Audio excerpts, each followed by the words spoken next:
Mesdames, Messieurs, merci de nous rejoindre sur Africa 24 pour ce nouveau numéro de décryptage. Christophe Aguessi est le conseiller spécial de la présidence de la Banque ouest-africaine de développement. Il nous parle notamment des grandes réalisations de la BOAD dans le secteur des énergies renouvelables. Pouvez-vous vous présenter aux téléspectateurs d'Africa 24? Je m'appelle Christophe Aguessi. Je suis le conseiller spécial de la présidence de la BOAD. Mes attributions au sein de l'institution, c'est d'assister le vice-président et le président de la BOAD. Comment se traduit concrètement votre mission au sein de la Banque ouest-africaine de développement? Ça se traduit par, n'est-ce pas, l'examen de toutes notes qui doivent être soumises au président, aux deux présidents, le vice-président et le président de la BOAD. Donc avant que les parapheurs ne soient introduits dans leur bureau, je dois voir ça. Il y a un peu plus de 5 ans, la BOAD s'est lancée dans la promotion des énergies renouvelables en Afrique. Quelles sont ses grandes réalisations?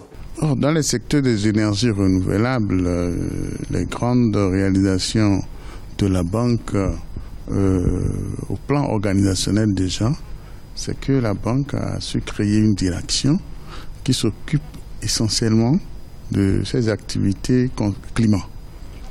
Et ensuite, nous bénéficions au sein de la banque du Centre régional de coopération, qui est un centre mis en place par la CNUC.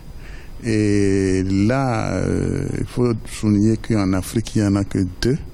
Et nous avons le siège de ce centre-là qui s'occupe non seulement des pays de la sous-région, mais également, n'est-ce pas, des autres pays de l'Afrique centrale. Donc, vous voyez, ça fait qu'aujourd'hui, nous pouvons dire que la banque constitue une institution qui essaie, n'est-ce pas, de gérer tout ce qui est projet climat pour les pays membres de l'UEMOA. Si nous prenons le cas du Togo, qu'est-ce qui a été financé dans le cadre du projet climat? Bon, nous pouvons dire que de façon générale, quand vous prenez n'importe quel projet, il y a des aspects climat. Maintenant, de façon spécifique, nous avons financé au Togo, par exemple, le projet d'hybridation, qui consiste, n'est-ce pas, à essayer de mettre à côté des installations d'énergie solaire qui hybrident des installations qui fonctionnent sur le diesel. Vous voyez, donc ces genres de projets-là, il y en existe beaucoup. Nous avons les centrales photovoltaïques que nous avons financées au Burkina Faso. Nous en avons au Mali.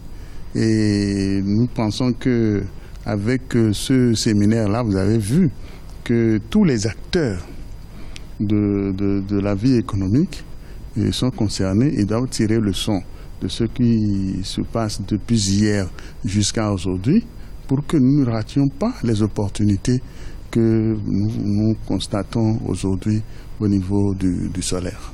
Quelles leçons tirées de ce forum initié à Lomé au Togo par la BOAD sur le thème de la promotion des énergies renouvelables à l'occasion de ses 45 ans? D'abord, je vais commencer par remercier la haute direction de la BOAD qui a pris l'initiative d'organiser cette conférence et notamment pour avoir choisi ce thème.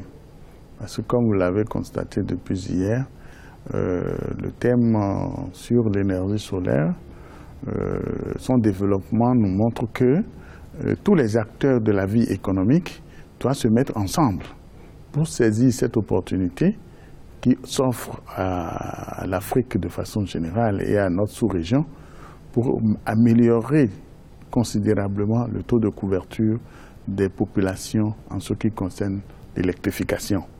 Quel appel lancé aux acteurs de développement des États membres de la BOAD pour atteindre les objectifs fixés par l'institution de financement? Donc, si vous avez bien suivi le discours du président de la conférence des chefs d'État hier, le discours du président du Conseil des ministres de l'UEMOA, nous relevons que la volonté politique est là. Et lorsque la volonté politique est là, il faudrait que tous les acteurs que sont les États, que sont les bailleurs de fonds, que sont les opérateurs économiques privés se mettent ensemble, travaillent ensemble pour, n'est-ce pas, élaborer non seulement les politiques, parce que sans les politiques, il ne peut pas avoir de stratégie. Donc, à travers la commission de l'UEMOA, les États doivent arrêter une politique harmonisée qui doit permettre, n'est-ce pas, aux bailleurs de fonds de dérouler tout ce qui est leur capacité, que ce soit capacité financière, que ce soit capacité technique, pour aider les opérateurs économiques privés à, n'est-ce pas, satisfaire les populations en matière d'électrification.